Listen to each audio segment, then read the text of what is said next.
classe en général, et puis après de la classe sur ce Rhum. C'est une classe qui paraît accueillante, qui paraît sympathique. Ouais, je pense qu'elle. Je pense que c'est ça. Ouais, je pense qu'elle ne fait pas que paraître. On a des gens qui s'entendent bien. On a créé un rapport humain avec tous les skippers qui sont de qualité et on arrive à bien travailler ensemble.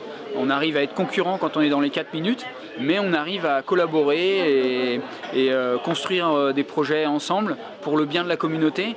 Et je pense que c'est ce qui nous différencie de toutes les autres classes, c'est vraiment cet aspect de collaboratif et d'avoir compris qu'en travaillant ensemble, en fait, on aurait développé nos propres projets et qu'on développerait nos propres projets, et c'est ce qui se passe. Et c'est ce qui fait aussi que voilà, on arrive à s'entendre, on arrive à travailler, on a des affinités avec les uns et les autres, et c'est plus facile à vivre. En tous les cas, c'est plus facile de faire évoluer son propre projet dans cet écosystème favorable à ce que notre projet se développe. Et donc sur ce Rhum, comment la classe se place? Sur le Rhum, écoute, on présente un beau plateau de 8 bateaux avec 8 potentiels vainqueurs. Globalement, les 8 peuvent gagner, même si on a un petit favori qui est un Anglais, qui est Sam, parce qu'il a gagné les 2 courses en solitaire cette année, donc logiquement c'est lui le favori de la route du Rhum. Voilà, maintenant il y a 7 outsiders. Donc c'est un beau plateau qu'on présente ici sur la route du Rhum au départ de Saint-Malo. J'espère que les 8 seront à l'arrivée.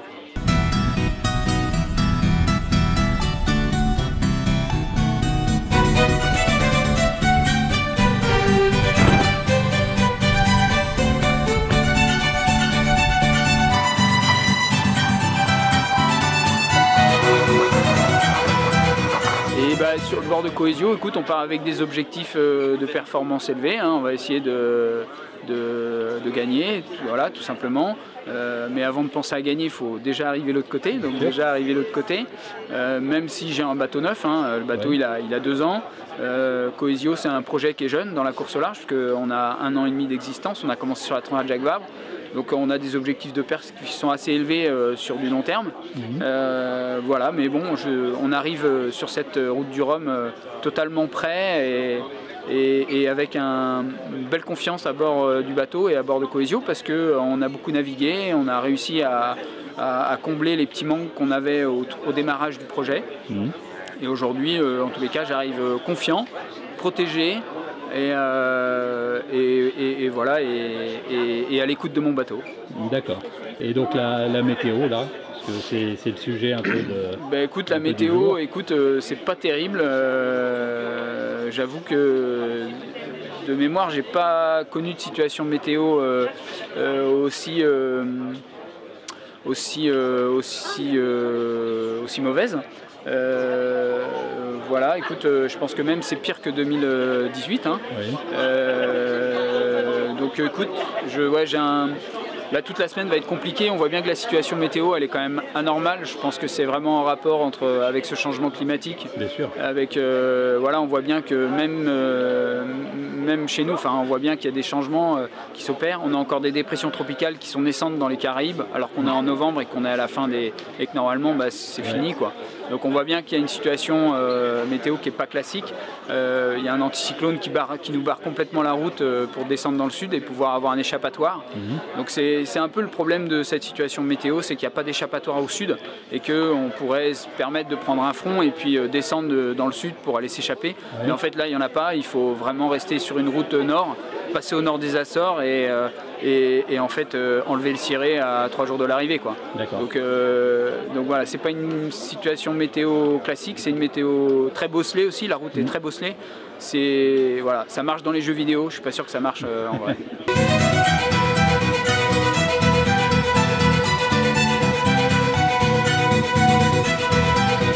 Là maintenant, le bateau il est dans sa 5e année, mais il a quasiment 90 000 milles de parcouru, donc ça fait équivalent de 3 tours du monde.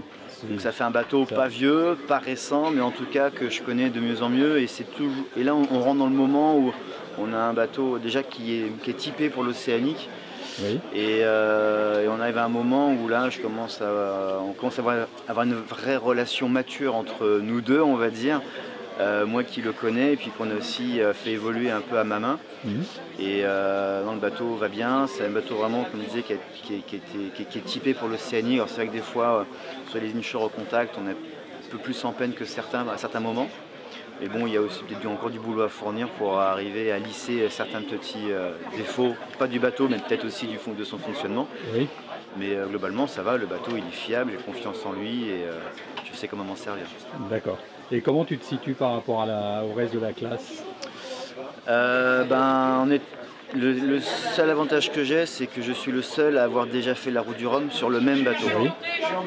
Et Erwan qui a déjà gagné sa nouveau bateau, Armel qui a déjà gagné un autre bateau, et puis il y a des anciens bateaux vainqueurs qui ont des nouveaux skippers, plus des bateaux récents. Donc on va dire c'est peut-être la seule petit plus que je pourrais avoir, mais quand on voit le niveau le niveau des autres skippers et la fiabilité des bateaux menés par les équipes, Oui. là on est vraiment sur un niveau général qui est très homogène et très relevé. Donc on verra qui sera le plus audacieux. Oui. Et par rapport à la météo qui se prépare? Alors j'espère que l'expérience que j'ai de mon précédent Rhum, on a eu 3 dépressions dont 2 vraiment fortes et presque violentes, me donne peut-être ce petit, j'espère en tout cas ce petit plus, de me dire voilà, j'ai su passer au travers de ces vents forts. Avec ce bateau-là dans lequel du coup j'ai confiance. Là, ce qui nous attend va être d'un registre à peu près comparable.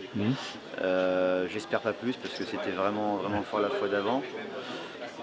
Là après, on va plutôt retrouver des attitudes de marin plutôt que de régatier pour savoir faire le dos rond, avancer comme il faut, avancer en sécurité et puis ressortir de ce moment difficile avec un bateau qui est encore en état et un skipper qui n'est pas sur les rotules. Donc voilà, mon bateau, je sais qu'il est déjà exposé à ça. Je me suis confronté à ça aussi. Ça s'est bien passé. Maintenant, il ne faut pas en faire une règle et il faut rester vigilant. D'accord. Et par rapport au reste des concurrents de la route du Rhum? Comment les Ocean 50 se placent par rapport au reste de la flotte? Bon, on est toujours dans les pronostics de TA, ceux qui seront capables d'arriver après les ultimes, donc dans la deuxième classe à arriver. Mais il faudra aussi voir ce que les nouveaux IMOCA présentent comme vrai potentiel en solitaire.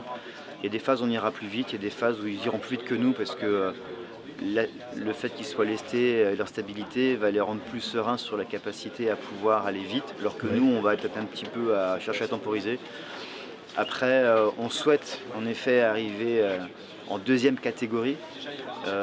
Maintenant, nous, ce qui nous intéresse, c'est la course que l'on va faire entre nous et l'intensité qu'on pourra y mettre de la vraie régate et puis démontrer que certes, ce sont des multicoques qui présentent un jeu d'équilibriste, mais que ça ne fait pas des bateaux non plus démesurés, extrêmes et dangereux et que ça peut motiver d'autres skippers actuels ou futurs skippers et skippeuses à chercher à intégrer cette classe-là qui a un autre avantage.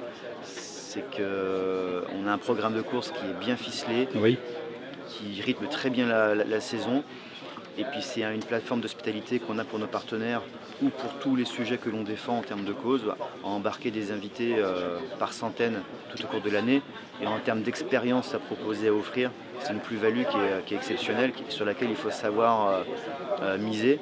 Donc voilà, on espère démontrer que le plus haut en termes d'intensité et de prise de risque qu'on peut avoir sur la route du Rhum viennent valider tous les autres cases et que ça motive d'autres projets à nous rejoindre. D'accord. Et tu parlais de gens embarqués. Je sais que tu embarques beaucoup de gens qui ont la sclérose en plaques et autres. Comment tu te positionnes par rapport à ton sponsor?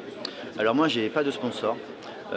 L'image que je porte, c'est une image que j'offre à la fondation ARCEP, donc qui est la recherche de sclérose en plaques. Et donc c'est un collectif de partenaires mécènes qui vient financer le projet. D'accord. Et donc on établit un programme de sortie en mer qui est consacré aux partenaires et aux patients, et aux proches de patients, et aux neurologues, et aux soignants, et aux chercheurs. Et on veut que ce bateau-là soit une plateforme d'échange entre ceux qui permettent l'existence du bateau, le fonctionnement du projet, et ceux qui en sont les bénéficiaires, le monde de la sclérose en plaques. Et pour l'instant, ça s'articule assez bien. Oui. C'est pas mal d'énergie, c'est une vraie organisation. J'imagine. Mais ça donne un aspect utile à ce que l'on fait qui est génial à vivre. D'accord. Bah, merci Thibaut, et puis on te souhaite bon vent.